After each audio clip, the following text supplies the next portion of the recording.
When is the 9th of Av? Because terrible things have happened on this day. You know, the 9th of Av is the darkest day in Jewish history when dozens of national calamities have occurred. So when is the 9th of Av this year, in the year 2024? And what should we be looking for this year and in the years to come on this date? The coming of a false Messiah? The negotiation of a false peace? Possibly start of World War III? What about the Gog and Magog war? Doubt those things are possible? Just take a look at this headline from a day ago that we're going to discuss just a little bit later.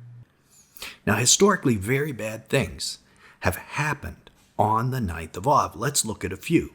After the Exodus, the Israelites advanced toward the Holy Land as per God's instructions.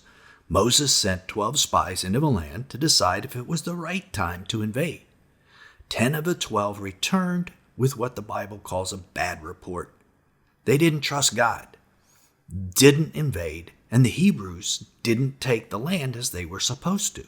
This led to 40 years of wandering in the desert. You probably know the story. What you might not know is the date of the bad report, the 9th of Av. Both holy temples were destroyed on this same day. Both Solomon's temple in 587 BC and the Second Temple in AD 70, both temples were destroyed on the 9th of Av. In AD 133, the false Jewish Messiah, Bar Kokhba, led a revolt against Rome, and he was defeated at the Battle of Betar.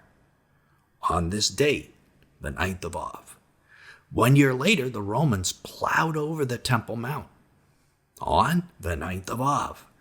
In AD 1290, Jews were expelled from England. Did you know that happened? It did. On the 9th of Av in 1492, not only did Columbus sail the ocean blue, but Jews were banished from Spain on, you guessed it, the 9th of Av. And in AD 1914, World War I, which was going to lead to World War II that involved the Holocaust, well, it started on the 9th of Av. This is Bible teacher Nelson Walters, and these are just some of the events that Jews connect to the 9th of Av. So Israel has set aside this day as a day of mourning and fasting. Each year on this day, Jews hold their collective breath that another tragic and horrible event doesn't take place, because it cannot just be a coincidence that so many disastrous events have happened on this same day. Jews realize God has allowed these things to happen on this day for a purpose. As such, Christians should be alert to this day as well. If God has truly allowed national calamities to happen on this day throughout history, and I don't think we can argue that he hasn't, well, what's his reasoning? We can't say for sure. He's God. We aren't. But one effect it has on all of us is to be especially watchful on that day. So that's what we should all do, watch. And we're calling our community to watch this year for the 9th of Av. So when is the 9th of Av this year? Well, the new moon, which starts the month of Av, is August 4th this year. And that makes Tuesday, August 13th, the 9th of Av.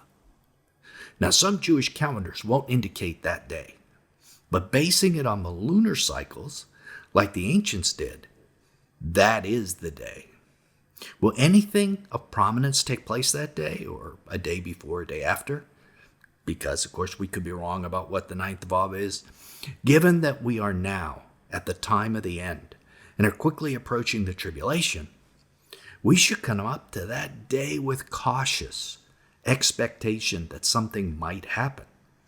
Not that something will happen, but that it might happen. Let me say that again. We watch not because something will happen, but because it might. Now, there are two time-honored traditions about the 9th of Av for Jews that might give us clues as to what that something might be. The reading of the book of Lamentations and the expected arrival of their Messiah. Now, that last one should really catch your attention. When I first learned this, my eyes bugged out of my head. The arrival of the Messiah. I would think it'd be on a day of glorious celebration, but the Jews, They are expecting their Messiah to arrive on the darkest day of the year. Think about why that might be, and wouldn't that be a warning sign to you if you were Jewish and looking for your Messiah on that day? The true Messiah, Jesus or Yeshua, arrived 2,000 years ago. Israel's Messiah, in other words, has already come. So any self-proclaimed Messiah arriving on the 9th of Av is a false Messiah. Just like Bar Kokhba in AD 133. If this guy arrives, it will lead to destruction. This false Messiah could be, the false prophet, or a false prophet, or even the Antichrist. Christians should keep their eyes peeled for anyone making claims like that on the 9th of Av, as the Orthodox in Israel will be more susceptible to messianic claims on that day than any other day. Jesus was very clear in Matthew 24 that Christians in particular should be aware of false messiahs. There is only one way that the true Messiah comes back to earth. Here's what Jesus said in Matthew 24:27. For as lightning comes from the east and shines as far as the west, so will be the coming of the Son of Man. Jesus arrives on the clouds like lightning, seen from one end of the sky to the other. Anyone coming in any other way is a false Messiah. As believers, we can know this. But for those non-believers, the arrival of a Messiah could draw them into a snare which is just waiting to catch them. So let's pray together for their salvation. Now, the book of Lamentations is in our Bibles, and it's a lament written by the prophet Jeremiah about the destruction of the city of Jerusalem. Lamentations 4:12-13 is very telling about what's going on in this day and age. The kings of the earth did not believe, nor any of the inhabitants of the world, that the foe or enemy could enter the gates of Jerusalem. This was the sin of her prophets and the iniquity of her priests, who shed in the midst of her the blood of the righteous. They are the false prophets who cry peace when there is no peace. It is ironic that right now we're in the midst of a negotiation by the kings of the nations like the USA and Saudi Arabia, for what is termed a, quote, peace plan. Peace when there is no peace. The false prophets will cry this out. Might some important step in this peace plan take place on the 9th of Av this year? Maybe. Now some of you may say, hey, wait a minute. Wasn't the man on the screen just recently killed? And wasn't he one of the main negotiators? Wouldn't that mean that the peace plan is dead in the water? Not at all. We know from Joel 3:2 that the land of Israel will be divided. So that's one thing you need to know when a leadership change happens. Sometimes the second leader that takes over for the first is far worse and far darker than the first one, and things may actually accelerate rather than decelerating because of this change. So another very important thing that Christians should be watching for in this day is some sort of movement toward a Middle East peace plan. And if you see it, remember the words of the prophet Jeremiah we just read. What he prophesied is how a plan like this will turn out in the end. What about World War III? The Middle East has been a powder keg ready to explode for a year. Maybe this type of attack will take place from these guys or these guys. An attack that could launch a much bigger international conflict. Could this happen on the 9th of Av? I mean, the way the world is turning, it looks like it almost should happen that day. And as we saw in this previous headline, Western intelligence services have indicated that they have evidence that such an attack is actually planned on that exact day. And as those who follow this channel know, we're also carefully watching for the beginning of the Tribulation or 70th week of Daniel, possibly as soon as this fall, on the Feast of Trumpets. Something happening now on the 9th of Av this year makes sense to set that up. But even if nothing happens, what might be the future ninth of Av events during the tribulation. We should think about that too. We know the tribulation is a Hebraic week of years, a Shabua, 7 years. These years start in the fall on the Feast of Trumpets, Yom Teruah.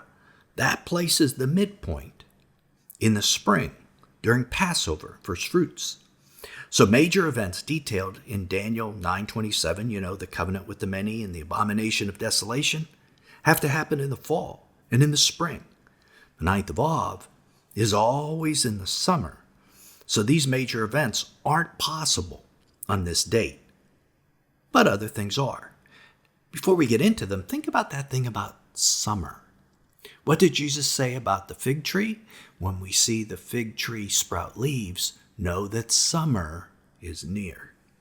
Let's look at some of the possibilities. If the ninth of Av is the darkest day in history, then it makes sense God will permit dark events to happen on that day during the tribulation, the darkest 7 years in history. And if we look at the kind of things that occurred on that day historically, we might get some kind of clue about what lies ahead. Most prominent to me of all those events was the destruction of both of God's temples. So if we speculate on this, what temple might be the first to be destroyed in the tribulation? Well, it isn't the third temple. I'm sure that's what you were thinking, because the Antichrist will sit in the third temple and declare himself to be God. He's going to do it there. He wants that temple to stand. Plus, as we just discussed, this event happens at the abomination of desolation at the midpoint of a tribulation, in the spring, either on Passover or first fruits, far away from Av 9. But what about the spiritual temple that is within us? As 1 Corinthians 3:16-17 describes, because you can have a physical temple, a third temple, and a spiritual temple within each believer. Do you not know that you are God's temple and that God's Spirit dwells in you? If anyone destroys God's temple, God will destroy him. For God's temple is holy, and you are that temple. So how is that temple going to be destroyed in the Great Tribulation? Well, we speculate that it may be two separate ways. First, by the mark of the beast. If the mark of the beast involves a genetic upgrade, as we've speculated on in this channel many times, if it makes people less than human, less than the image of God, then that process will be destroying the temple of God within people. It would be destroying God's dwelling place within each person. Now, a second way God's temple could be destroyed in the tribulation, in fact, will be destroyed, is by the elimination of vast numbers of Christians who refuse to take the mark of the beast. The physical elimination of the temple within us. We could speculate that the most likely date for the rollout of the mark then would be the 9th of Av. This would allow 5 months or so from the abomination of desolation for the development time for the beast and the false prophet to get things ready to roll it out. Then the temple of God within each person would be destroyed either by genetic means if they took the mark or death if they didn't. That's our channel's main idea. A second major way the 9th of Av could be fulfilled in the tribulation is the invasion of the Gog-Magog war in Ezekiel 38, which would likely be the breaking of any peace covenant that is put in place earlier in the first year of the tribulation. This brings us to the quote of Lamentations that we discussed earlier about the enemy at the gates of Jerusalem. Just like the mark of the beast, the Bible is completely silent, however, on the date of this invasion when it happens. However, in my mind, the 9th of Av seems like a very possible dark day for that to be undertaken. A third possibility I thought of was the death of the 2 witnesses. We know they perish at the hands of the beast sometime, it appears, after the 6th trumpet blows and before the 7th. This could be somewhere around the 9th of Av in the final year of the tribulation, but again, we're just speculating. In fact, most of our thoughts on the 9th of Av are speculative. We simply don't know, and that's why we are to watch and watch carefully. But anything of major import that happens on that day should be considered a possible event tied to the end time calendar. That is especially true on this year's 9th of Av. That's less than 2 weeks away. If nothing happens, well, that's fine. But if something of import does occur, we should pay strict attention. That is a good reason that if you aren't subscribed to his channel, it's something you should probably do now. It costs you nothing. But you will continue to get reports like this one throughout the end times, at least as long as we're allowed to bring them. But one thing we talked about that probably needs more explanation is the exact day that the tribulation starts. Click here to keep watching and discover why the tribulation can't just begin on any old day like November 3rd, let's say. But it has to start on this day. Click here to find out what that is. Till then, this is Nelson, and I'll see you there.